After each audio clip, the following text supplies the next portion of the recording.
Comment te sentirais-tu si tu réussissais à entrer en formation d'éducateur de jeunes enfants? Et quel tournant prendrait ta vie si tu réalisais enfin ce projet professionnel qui te tient à cœur? Bonjour à toi, je suis Pauline, éducatrice de jeunes enfants, et je te souhaite la bienvenue sur la chaîne de Devenir EJE, une chaîne qui t'aide à réussir les sélections d'admission en formation d'éducateur de jeunes enfants. Ici, je te parle du métier, de la formation, des stages et bien sûr, je te partage toutes mes astuces et conseils pour réussir cette sélection d'admission pour que tu puisses enfin, toi aussi, devenir EJE. En ce mois de décembre, j'ai décidé de me transformer en animatrice d'une colo d'hiver un peu particulière. Et oui, pendant ce mois, j'ai décidé de vous inviter à passer notre hiver ensemble. C'est ma version de la colonie de vacances. Je vous ai préparé 5 épisodes de podcast par semaine, du lundi au vendredi jusqu'à Noël. Alors, si vous m'écoutez à un autre moment de l'année, rassurez-vous, vous ne verrez pas la différence. Ces épisodes peuvent être consommés à chaque saison sans modération. Alors, installez-vous confortablement et c'est parti pour l'épisode du jour.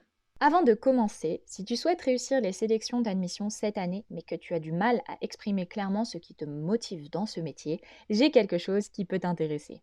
Ça fait maintenant 3 ans que j'accompagne les candidats qui souhaitent réussir les sélections. Je le fais à travers des coachings et des accompagnements en ligne. Alors, si toi tu as tendance à remettre au lendemain ta préparation et que tu ne sais pas quoi travailler pour te préparer, que tu as peur de ne pas te démarquer des autres candidats, que tu as du mal à comprendre ce que les jurys attendent de toi pendant cette sélection, j'ai créé une prépa en ligne sur 3 mois pour t'accompagner pas à pas dans ta préparation. La prépa ferme ses portes fin décembre pour que chaque élève ait le temps de bien se préparer avant les sélections. Si tu veux nous rejoindre, c'est encore possible, mais du coup plus pour très longtemps. Je te mets un lien avec plus d'informations dans la description. Et si tu as envie de suivre cette prépa mais que tu te poses plein de questions, j'ai aussi ouvert quelques créneaux d'appel pour qu'on puisse échanger ensemble, toi et moi. Donc je te laisse réserver ton créneau sur devenirejE.com/prépa en ligne devient EJE. On en parlera un peu plus en détail ensemble. Donc je t'invite à lire la description de l'épisode pour retrouver tous ces liens. Si tu es en train d'écouter ce podcast aujourd'hui, je suppose que tu veux devenir éducateur de jeunes enfants. Mais est-ce que tu es sûr que c'est vraiment le métier que tu veux faire? Parce qu'aujourd'hui, je veux te donner des bonnes raisons de ne pas devenir EJE. Si tu te reconnais dans une de ces raisons, c'est peut-être que ce métier finalement n'est pas tout à fait celui qui te conviendrait. Et c'est très bien, il n'y a pas de souci, on n'est pas tous faits pour être EJE. Chacun peut trouver un métier qui lui correspond.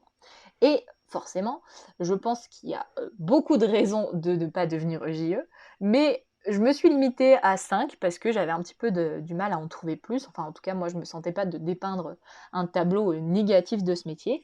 Donc, j'en ai trouvé 5 et je voulais te les partager pour que tu te poses un petit peu les questions pour être sûr que ce métier est vraiment celui qui t'intéresse. Bien sûr, il y a aussi un revers de la médaille à chaque inconvénient, chaque point un petit peu, chaque bonne raison de ne pas devenir religieux finalement. Donc à chaque fois, même si il y a cet aspect un petit peu négatif, je voulais te partager bah, le revers de cette médaille, quelque chose qui va avec, qui est le côté plus sympa, qui peut être attirant aussi dans le métier d'éducateur de jeunes enfants. Donc c'est parti pour ces 5 raisons de ne pas devenir EJE. La première, ne deviens pas éducateur de jeunes enfants si tu détestes les responsabilités. Ça n'a rien à voir avec le fait d'être responsable de structure ou pas, on en parlera un petit peu après. Mais là, la responsabilité déjà d'être auprès des jeunes enfants. Ça va être une responsabilité au quotidien, d'être avec ces enfants, d'assurer leur sécurité physique, psychique, de répondre à leurs besoins individuels, tout en étant dans un groupe, souvent voilà, des collectifs qui sont un petit peu, un petit peu gros. On va faire avec chaque enfant, chaque individualité, répondre à chacun de leurs besoins tout en ayant cette gestion du groupe, ça va demander un vrai engagement dans ce métier et une notion de la responsabilité que l'on a quand on est auprès des jeunes enfants. On sait que ces enfants-là, ce sont les adultes de demain et selon les actions qu'on va répéter au quotidien auprès d'eux, il faut savoir, on va dire, planter les bonnes graines à ce moment-là pour ces futurs adultes. On va venir intervenir dans une période clé de leur vie où ils sont en train de se construire complètement, de construire leur vision qu'ils peuvent avoir d'eux-mêmes, la confiance qu'ils peuvent avoir en eux, leur autonomie aussi, leur goût pour l'autonomie en quelque sorte, leur goût pour la communication aussi. Donc chaque chose, chaque parole, chaque action que l'on va faire chaque jour, ça va forcément venir impacter sa vie ensuite, puisque lui, il l'aura vécu chaque jour de la même façon. Donc là, on a une responsabilité à tenir parce qu'on accompagne des jeunes enfants, des êtres qui sont fragiles et qui ont besoin de notre pleine présence et de notre pleine compréhension de qui ils sont et quels sont leurs besoins.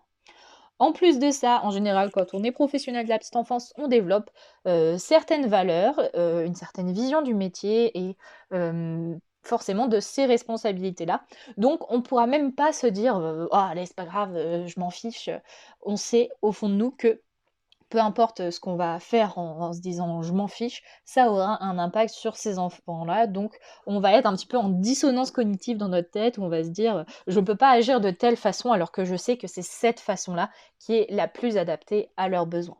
Donc il y a vraiment une notion de responsabilité dans notre quotidien auprès des enfants qui va venir, à travers nos actions, nos paroles, enrichir notre façon de faire et modifier notre façon de faire.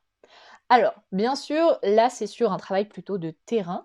Si on est sur des postes de responsable, puisque l'éducateur de jeunes enfants peut être responsable d'une crèche, par exemple, il va falloir aussi, bon, bien sûr, veiller à la sécurité physique, psychique de tous les enfants, faire en sorte que leurs besoins soient comblés par rapport à l'équipe, aux projets qui sont menés, etc.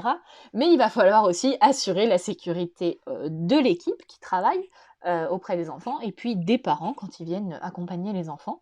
Donc on a encore plus de responsabilités parce que là, cette fois, c'est vraiment, noté, on va dire, dans la loi. Enfin, on est responsable, pour que, tout fonctionne bien. Alors, cette notion de responsabilité, elle peut un petit peu faire peur à certains, donc là, pas forcément sur les postes de responsable, mais responsabilité auprès des jeunes enfants et ça peut être quelque chose qui freine un peu. Mais en même temps, quand on dit, avoir cette responsabilité-là, ça veut dire aussi avoir, conscience de son métier et avoir conscience d'avoir aussi une marge de manœuvre, une façon de se dire: «Non, cette action-là, elle ne me va pas puisque j'ai l'impression de ne pas prendre mes responsabilités. Donc j'aimerais mettre de nouvelles actions en place qui vont plus dans le sens de mes valeurs, de ce qui est bon pour l'enfant, pour répondre à ses besoins». Donc ça veut aussi dire avoir des responsabilités, avoir la possibilité de changer les choses, de faire différemment pour changer les choses et voir l'impact positif qu'on peut avoir. Et ça, c'est quand même hyper gratifiant quand on le met en place. Donc voilà pour ce premier point, plutôt sur les responsabilités de l'EJE. Ensuite, deuxième point, ne deviens pas éducateur de jeunes enfants si tu veux arrêter de te former une fois que tu as obtenu le DE-EJE. C'est un métier où on est toujours en train d'apprendre, on est toujours en train de s'ajuster. C'est aussi un métier sur du long terme où on voit que la société change, on voit que du coup notre travail au quotidien change et il faut s'adapter. Il faut toujours créer, il y a des nouvelles difficultés qui arrivent et il faut apprendre, observer, se questionner, apprendre et changer les choses, enfin changer notre façon de faire. Ça, c'est hyper important.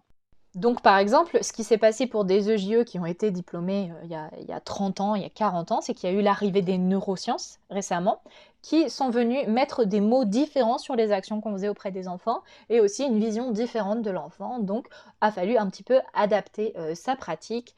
Je pense qu'il y avait beaucoup de GE qui avaient déjà en quelque sorte cette vision-là, mais la science est venue prouver certaines choses et a en quelque sorte inciter à changer sa pratique auprès des jeunes enfants pour le meilleur, hein, pour mieux répondre à leurs besoins, ça c'est chouette. Mais il faut se tenir informé de tout ce qui arrive comme nouveauté, comme nouvelle vision, nouvelle découverte sur l'enfant, savoir se questionner sur comment on peut faire du lien avec ce qu'on observe et comment on peut améliorer sa pratique au quotidien pour mieux répondre aux besoins des enfants, à leur sécurité, à qui ils sont.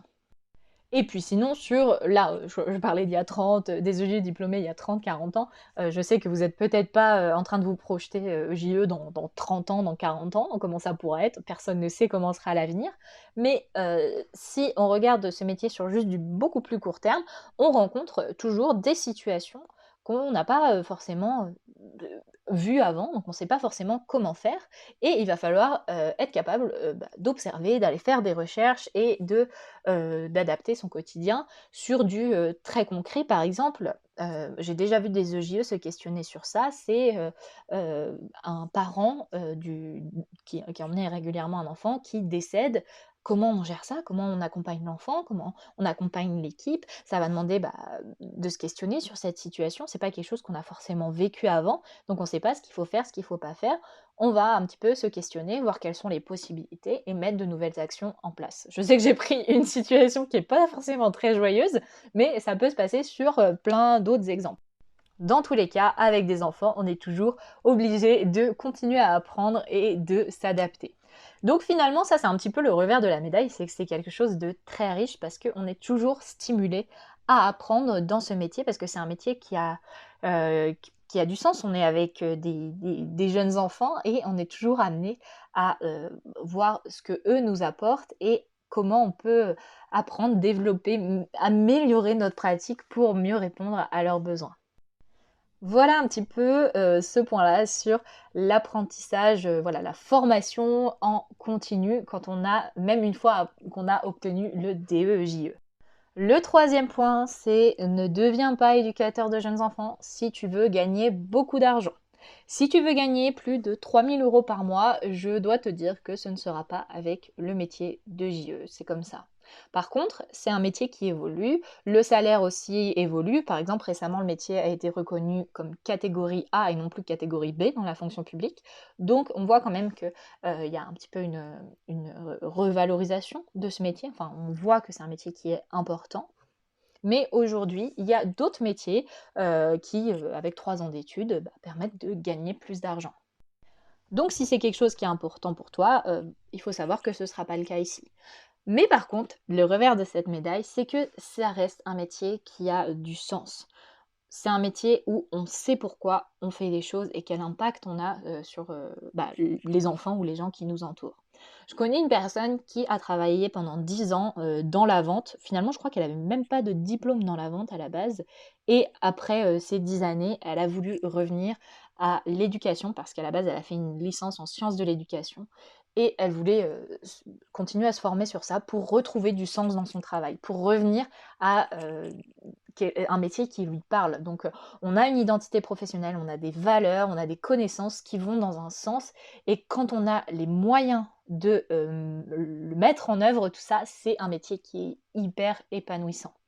Si je vous dis tout ça, c'est parce que le salaire, c'est quelque chose... je me souviens quand j'étais au lycée, on en parlait beaucoup de combien gagne chaque métier parce qu'on décidait un petit peu selon ça. Mais en fait, aujourd'hui, on sait, il y a des études qui montrent que ce qui motive le plus les gens à aller travailler, c'est pas le salaire. Le salaire, il arrive en quatrième position finalement. En premier, je crois que c'est vraiment d'avoir un travail qui a du sens. Donc le métier de JE, c'est complètement le cas. En deuxième, je crois que c'est le fait d'avoir des bonnes interactions avec ses collègues. Donc ça va dépendre des établissements, mais en tout cas, on a des collègues quand on est éducateur de jeunes enfants. Et le troisième point qui motive le plus les personnes à travailler, c'est la possibilité de pouvoir améliorer ses compétences et d'évoluer, ce qui est possible avec le métier de JE. Donc, je voulais relativiser un petit peu sur cette question du salaire. Finalement, c'est un des métiers de la petite enfance qui, je dirais, gagne le mieux, puisqu'on est reconnu en tant que catégorie A, mais c'est pas le métier avec 3 ans d'études qui permet de gagner le plus. En tout cas, le salaire, il arrive qu'en quatrième position. Si on regarde sur du long terme, qu'est-ce qui me motive à aller travailler? Donc voilà pour cette question du salaire, de l'argent qu'on peut gagner en étant EJE. Ensuite, quatrième point, ne deviens pas éducateur de jeunes enfants si tu as peur d'être fatigué. Alors ça va être très différent, je pense, d'un établissement à un autre. Personnellement, quand j'étais en crèche, je crois que j'avais une fatigue qui pouvait être différente selon les groupes d'enfants avec lesquels j'étais. Quand j'étais dans la protection de l'enfance, j'avais un petit peu de fatigue liée au fait que je continuais à penser au travail même quand je n'étais plus au travail, mais j'aimais beaucoup le fait d'avoir des horaires décalés, par exemple. Donc, des moments, je travaillais plus du soir, je terminais à 22 h. J'adorais ça parce que j'adore travailler le soir. Donc, moi, c'est quelque chose qui me convenait, mais c'est quelque chose qui convient pas forcément, à tout le monde. Là, aujourd'hui, en relais petite enfance, je ressens pas trop la fatigue, en fait, parce que les missions sont, très variées. Donc, si je suis fatiguée, c'est uniquement parce que si je dors mal, mais, sinon dans mon quotidien, je ressens enfin, c'est quelque chose qui me convient, quoi. Je ressens pas du tout, la fatigue. Mais globalement, il faut savoir qu'il va y avoir une fatigue psychique qui peut être importante et une fatigue physique aussi. Tout ça, je l'ai abordé dans un podcast de la semaine dernière, donc je vous laisse aller écouter et pourquoi je parle de cette fatigue-là. Donc, ce qui va être important, c'est de savoir se connaître et savoir gérer cette fatigue-là. Si on a peur d'être fatigué, c'est sûr que là, on va être sur un métier qui est quand même assez prenant. Donc le revers de cette médaille-là, c'est que finalement on est tous différents. Donc pour la fatigue physique, il y a des moyens de la diminuer. Par exemple, si on travaille sur l'ergonomie, l'aménagement adapté à des adultes, sur les gestes et postures qu'on peut avoir dans le quotidien, ça va faire que même des gestes répétitifs, s'ils sont mal faits, qui sont très fatigants, si on les travaille, eh ben, ça va être quand même beaucoup moins fatigant physiquement. Ensuite, la fatigue psychique, là, il faut, savoir, quand est-ce qu'on arrive, un petit peu à notre, limite pour savoir faire des bonnes pauses et savoir comment on fait nous pour évacuer. Ça, c'est propre à chacun. Ça peut être de faire de la méditation, ça peut être d'aller faire du sport, ça peut être, je sais pas, par rapport à l'alimentation, chacun un petit peu, son truc, pour savoir comment, respecter, notre fatigue psychique, disons, comment y remédier. Donc, comme tous les métiers, finalement, et particulièrement les métiers de l'humain, je pense que le fait d'être fatigué, ça peut avoir un impact direct sur la qualité de son travail, et donc là, pour le coup, sur la vie des autres qui sont autour de nous, donc notamment les enfants. Donc, c'est un point à bien penser sur le fait que on va avoir des journées qui peuvent être fatigantes, et du coup, il faut savoir comment on fait en sorte de respecter notre rythme, qu'est-ce qu'on a besoin pour se sentir bien et pour évacuer un petit peu, cette fatigue, psychique, hein, pas que dormir, mais peut-être, voilà, le sport. Il y a beaucoup de personnes pour qui, le sport, ça aide à se détendre, donc il faut, bien, penser ça. Pour moi, ça va cet aspect-là plus personnel, il va vraiment être lié à, son quotidien, professionnel sur comment on travaille. Et un autre point, qui est lié à ce métier, c'est que l'avantage, c'est que si un établissement, enfin certaines missions, ça à un certain poste nous fatigue, il est possible de changer parce qu'il y a plein de lieux d'exercice possibles, il y a plein de postes et de missions possibles. Et puis, d'une crèche à l'autre aussi, selon l'organisation, par exemple, ça va être très différent, donc on va pas se sentir fatigué pareil. Selon le rôle, qu'on peut avoir, voilà, lié à sa fiche de poste, ça va être très différent. Donc, si on sent qu'un établissement, c'est pas du tout ce qui nous correspond, ça nous va pas. Par exemple, quand je disais que dans la protection d'enfance, parfois je finissais à 22 heures, il y a des personnes qui dorment à 20h30 le soir et qui le matin, à 5h30 sont debout. Bah, peut-être que ces horaires-là, ça ne va pas du tout et que du coup, bah, il faut peut-être chercher un autre établissement en lien avec la protection d'enfance, si c'est ce qui nous plaît vraiment, mais avec des horaires un peu différents. En tout cas, selon, je pense que aussi au cours de sa vie, on vit des choses qui font que on peut, être, plus ou moins fatigué selon certains, horaires, selon certaines missions. Donc on a la possibilité, d'évoluer, de changer d'établissement pour pouvoir trouver le rythme et l'endroit qui nous convient le mieux. Et une fois qu'on a trouvé, finalement, cette fatigue, elle se fait plus ressentir. Donc moi, je vous ai dit en relais petite enfance, là, effectivement, il y a des moments comme tout le monde où on peut être un peu, fatigué, mais je ne ressens plus autant cette fatigue que je pouvais avoir à d'autres moments, peut-être en crèche avec certains groupes, hein. En crèche, c'était pas dans tous les groupes d'enfants que je pouvais ressentir ça. Donc ça va être beaucoup du ressenti, de savoir où sont, ses limites, ce qui nous plaît, ce qui nous convient plus ou moins pour trouver le lieu idéal pour travailler. Et vu qu'on peut changer sur plein de lieux, c'est tout à fait possible. Et enfin, dernier point, ne deviens pas éducateur de jeunes enfants si tu as peur du vomi, du sang ou tout autre fluide parfois inconnu. Alors, le vomi, c'est le premier truc qui m'est venu parce que chez les bébés, la régurgitation, c'est hyper courant, c'est normal en fait, après avoir bu un biberon, d'avoir un petit peu de, de retour de liquide. Le sang, ça arrive aussi quand il y a des enfants qui se blessent, c'est important de savoir, gérer ça, de garder son sang-froid parce que l'enfant, il aura besoin qu'on garde son sang-froid. Et puis tout autre fluide, j'ai pensé aussi par exemple au nez qui coule. Je connais j'avais une collègue quand j'étais en accueil de loisirs qui, elle travaillait en accueil de loisirs et qui était dégoûtée du nez qui coule, mais c'en était phobique presque pour elle. Donc quand les enfants avaient le nez qui coulait, même à partir de 3 ans, elle leur disait: «Tiens, prends un mouchoir, mouche-toi tout seul», à fond pour l'autonomie à ce moment-là. Mais il y avait une halte garderie qui était à côté, donc on communiquait souvent avec eux et elle disait: «Mais moi, je pourrais pas faire votre travail auprès des jeunes enfants à cause de ça, quoi. J'ai vraiment cette phobie de moucher un enfant. J'ai besoin qu'ils puissent se moucher seuls, en fait, je peux pas le faire pour eux, donc je pourrais pas être avec des plus petits qui ont besoin d'un adulte qui le fait». Donc elle était au clair que la tranche d'âge 0-3 ans, c'était pas possible pour elle par rapport à ça et elle s'épanouissait complètement en accueil de loisirs, du coup, donc voilà ce genre de fluide possible. Alors bien sûr, il y a aussi changer les couches, hein, ça c'est normal, c'est dans le quotidien avec les enfants. Donc parfois il y a un petit peu des surprises ou ça déborde sur les habits. Il faut pouvoir nettoyer ça, hein, pour le bien-être de l'enfant. Donc voilà, dans le quotidien, une personne qui a un petit peu une phobie de tous ces fluides-là, ça va peut-être pas être le métier le plus adapté. Et puis, ça veut aussi dire dans le quotidien qu'on peut avoir les habits qui sont régulièrement tachés de tout ça et qu'il ne faut pas en avoir peur. Personnellement, je peux craindre un petit peu le sang, s'il y a beaucoup de sang ou voilà, s'il y a des accidents qui sont assez graves. Je sais que c'est quelque chose qui me répugne un petit peu. C'est pour ça que j'aurais pas pu être dans le paramédical ou être infirmière, parce que moi, c'est vraiment cette raison-là qui m'a bloquée pour quand je me questionnais sur le métier d'infirmière, par exemple. Mais ça a été direct, ah non, pas le sang. Mais finalement, au quotidien, les petits accidents que les enfants peuvent avoir, même s'il y a un petit peu de sang, c'est tout à fait gérable. Mais par exemple, quand j'ai repassé le PSC1, donc le diplôme de premier secours, quand on nous racontait des exemples d'accidents assez graves, j'étais vraiment mal rien que de l'imaginer. Donc je touche du bois, ça ne m'est jamais arrivé. Je suppose qu'avec l'adrénaline, j'agirais différemment, mais en tout cas, je sais que ça peut être une limite pour moi et c'est ce qui m'a limitée pour des métiers plus en lien avec le paramédical. Donc voilà, être auprès des jeunes enfants, ça implique d'être auprès aussi de tout ça, de toutes ces formes un petit peu de fluides qui peuvent être dégoûtantes d'un point de vue extérieur.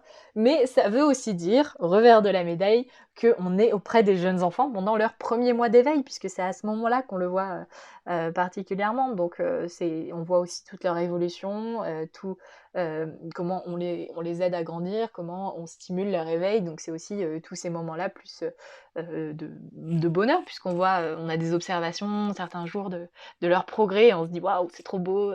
Enfin, il y a plein de moments géniaux aussi, juste du fait d'être avec les jeunes enfants. Donc on sait que c'est ce qui peut arriver, quoi. C'est le revers de la médaille, mais on aime quand même ce métier-là. Donc voilà, 5 raisons de ne pas devenir EJE, avec bien sûr un petit point quand même sur chaque aspect, la petite version un petit peu plus positive liée à ça. Donc pour les rappeler, ne deviens pas éducateur de jeunes enfants si tu détestes les responsabilités, si tu veux complètement arrêter de te former après l'obtention du DEJE, si tu veux gagner beaucoup d'argent, si tu as peur d'être fatigué et si tu as peur du vomi, du sang ou tout autre fluide parfois un petit peu inconnu. Je sais que ça peut paraître un petit peu léger d'en parler comme ça dans ce podcast, mais je voulais vraiment t'inviter à te questionner sur certains aspects qui sont pas toujours très fun du métier pour savoir que ça existe et que il faut faire avec. De toute façon, toutes les choses ont. J'ai beaucoup parlé de revers de la médaille, mais c'est comme ça pour toutes les choses. Donc, tous les métiers, je pense, ont des aspects qui peuvent être soit vus positifs ou négatifs. Il faut voir selon chacun, selon les sensibilités de chacun. Et j'espère que ce podcast t'aidera un petit peu à te questionner sur ce métier, savoir si c'est vraiment quelque chose qui t'intéresse pour ton avenir. Voilà pour ce podcast, j'espère qu'il t'aura aidé et puis je te dis à demain pour un nouveau podcast de la colo d'hiver de Devenir JE. Si tu as écouté l'épisode jusqu'ici, c'est sûrement que tu es vraiment motivé à entrer en formation d'éducateur de jeunes enfants. Je serai ravie de t'accompagner dans ta préparation pour que tu aies un maximum de chances de réussite. Si tu veux être guidé pas à pas pour acquérir les connaissances qui t'aideront à déterminer tes motivations, à comprendre le métier et la formation d'éducateur de jeunes enfants, la prépa en ligne devrait t'intéresser. Pour la rejoindre, je t'invite à te rendre sur devenirejE.com/prépa en ligne devient EJE. Tu retrouveras le lien dans la description. À très vite!